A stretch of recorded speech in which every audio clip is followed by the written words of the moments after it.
Welcome, everybody, to this discussion. It's George Veeder from Veeder Financial, and I appreciate your time to listen to what I have to say on our approach to money management. I have a lot of conversation with clients these days on individual stocks versus packaged products or diversified type investing, as in open-ended mutual funds or exchange-traded funds. So I just wanted to have this conversation so it's on the record and you'll know more about why I think the way I do. First of all, in investing in individual positions, we would call them equities.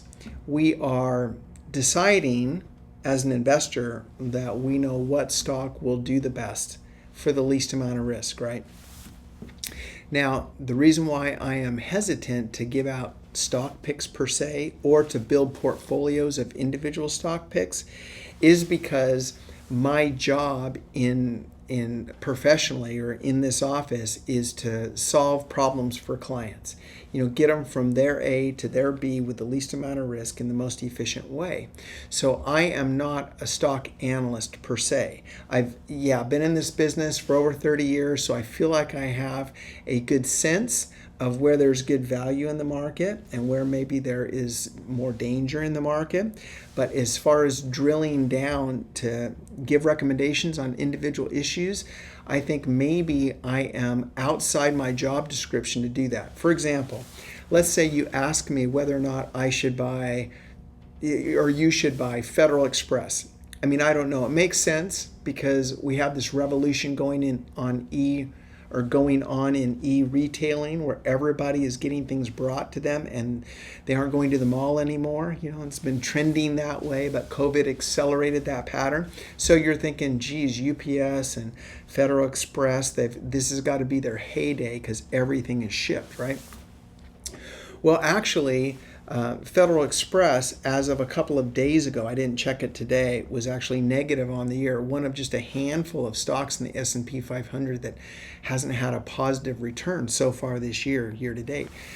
That I just say that because sometimes our best ideas don't determine how the stock is going to trade. And if I tell you that you should or shouldn't buy Federal Express, I am not going to be able to have time to go to the shareholder meetings or to interview competition from Federal Express or to talk to any of the principals at Federal Express to find out what their pipeline looks like or how trends are sorting out for them. I just have the access to data like you would if you were individually searching out a stock to buy or to sell.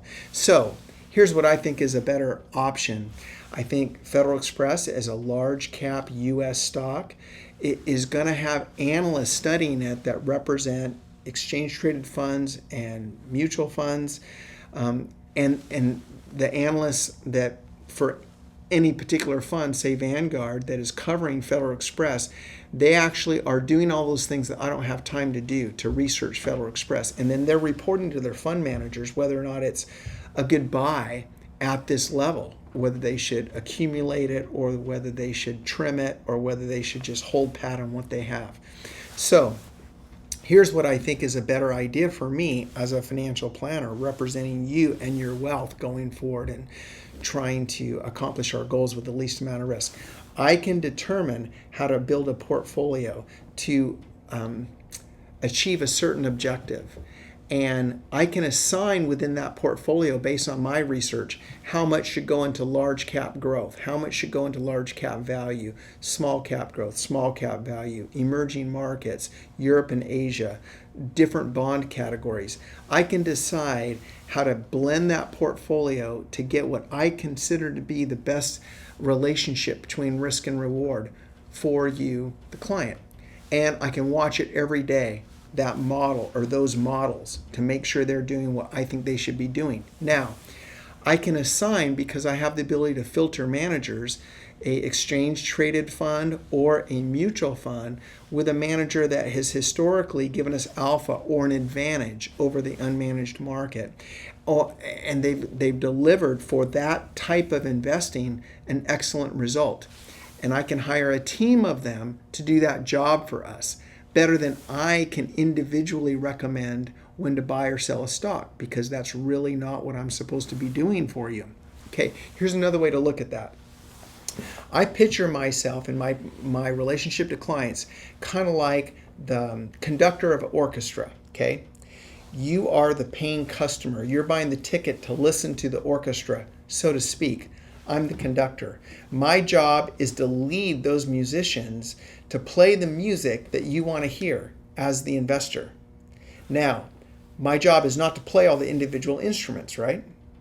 My job is to find the best cellist and the best pianist and the best violinist, etc., and to lead them in all of their skill sets to play the music that you want to hear as the paying customer. Now, if somebody starts firing off sour notes, I can fire that musician and hire another one in their place that'll get us the result we want. But I will lead the music based on what I know you want to hear. That's how I see myself. Or I guess that's as good a metaphor as I can think of to describe my job as your financial planner, to manage and address the gaps in your financial plan from where you are to where you want to go with the least amount of risk. And me firing off individual stock recommendations of when to buy and sell individual issues, I don't think is necessarily the best thing for me to do for you. I don't think it falls within how I can serve you best. I hope that makes sense. Anyway, I just wanted to have that general conversation with you, and I welcome your feedback and your conversation on this end, and I look forward to talking with you individually as we continue to serve you in the best way possible in all the disciplines we represent in our office. I'm grateful for your loyalty as a client and our ability to have this relationship of client and advisor. So God bless you. Look forward to a great balance in the rest of this fourth quarter, and I look forward to a wonderful holiday season. Thank you.